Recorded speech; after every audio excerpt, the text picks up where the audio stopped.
24 नवंबर 1971 की रात अरब सागर पर अंधेरा असामान्य रूप से गहरा था। हवा में नमक के साथ एक अनकहा तनाव तैर रहा था। गुजरात की ओखा तट से कुछ दूर भारतीय नौसेना का एक जहाज दुश्मन की तलाश में आगे बढ़ रहा था। समुद्र शांत दिख रहा था, लेकिन उस शांति के भीतर छिपा था एक ऐसा पल जो इतिहास बन जाएगा। कुछ ही मिनटों में पानी के सीने को चीरती हुई एक टॉर्पीडो आई और फिर एक जोरदार विस्फोट ने रात को आग के गोले में बदल दिया। जहाज झटका खाकर एक ओर झुक गया। अफरा तफरी मच गई। नाविकों की आवाजें, आदेश, चीखें और समुद्र की गर्जना सब एक साथ खुल गए। वो जहाज था INS खुखरी। कुछ ही मिनटों में वो अरब सागर की गहराई में समा गया। 176 वीर नौसैनिकों के साथ। कप्तान महेंद्र नाथ मुल्ला ने जहाज छोड़ने का इनकार कर दिया। उन्होंने अपने जवानों को बचाने का आदेश दिया, लेकिन स्वयं आखिरी क्षण तक डेक पर खड़े रहे और जहाज के साथ ही समुद्र में विलीन हो गए। उस रात समुद्र ने एक और जहाज को अपने भीतर ले लिया। लेकिन क्या ये पहली बार था? नहीं। गुजरात का तट लगभग 1600 किलोमीटर लंबा सदियों से समुद्री गतिविधियों का केंद्र रहा है। कच्छ की खाड़ी से लेकर खंबात की खाड़ी तक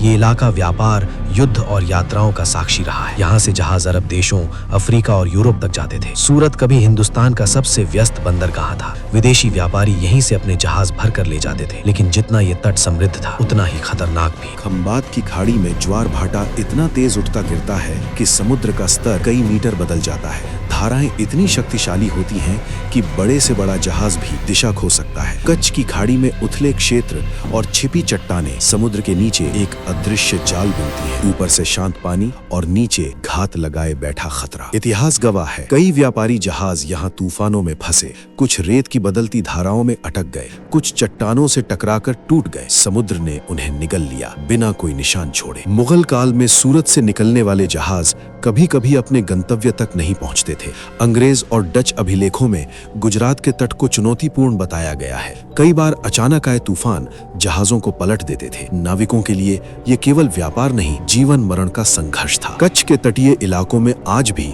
मछुआरे कभी कभी पुराने लंगर, लकड़ी के ढांचे या धातु के टुकड़े समुद्र से निकालते हैं। ये अवशेष संकेत देते हैं कि समुद्र के नीचे इतिहास की परतें दबी हुई हैं। फिर आता है द्वारका का तट। समुद्र के भीतर मिली प्राचीन संरचनाओं ने यह साबित किया कि समय के साथ तटरेखा बदलती रही है। कभी जहां जमीन थी, वहां आज पानी है। अगर शहर समुद्र में समा सकते हैं, तो जहाजों का डूबना कोई असंभव बात नहीं। समुद्र स्तर में बदलाव, भूकंपीय हलचल और तलछट का जमाव, ये सब मिलकर समुद्र के नक्शे को लगातार बदलते रहते हैं। जो रास्ता कल सुरक्षित था, वो आज खतरनाक हो सकता है। 71 का युद्ध इस लंबी कहानी का एक और अध्याय था। अरब सागर रणनीतिक रूप से बेहद अहम बन चुका था। नौसेना की गतिविधियां तेज थीं, लेकिन युद्ध में खतरा केवल दुश्मन नहीं होता, समुद्र भी होता है। INS खुखरी का डूबना केवल दुश्मन की टॉर्पीडो का परिणाम नहीं था, वो इस बात की याद दिलाता है कि समुद्र में हर मिशन जोखिम से भरा होता है। कुछ मिनटों में सब कुछ बदल सकता है।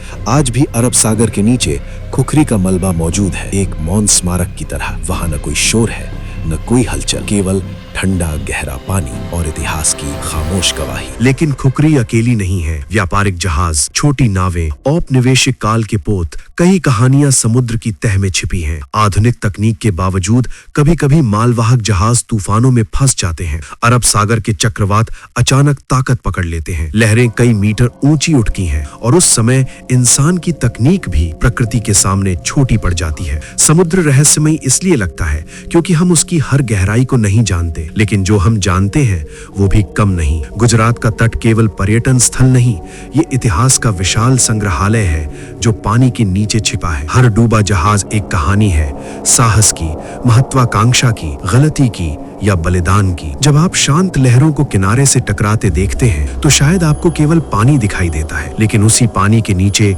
कहीं लोहे का ढांचा जंग खा रहा है, कहीं लकड़ी के तख्ते रेत में दबे हैं, कहीं एक युद्धपोत अपने साथियों के साथ स्थिर पड़ा है। समुद्र बोलता नहीं, वो अपनी कहानियां चिल्लाकर नहीं सुनाता, लेकिन वो सब याद रखता है। गुजरात के तट के पास डूबे जहाजों का रहस्य कोई जादुई कथा नहीं, ये प्रकृति, इतिहास और इंसानी साहस का संगम है। और शायद सबसे बड़ा रहस्य यही है कि जो कुछ समुद्र ले लेता है, वो उसे सदियों तक अपने सीने में संभाल कर रखता है।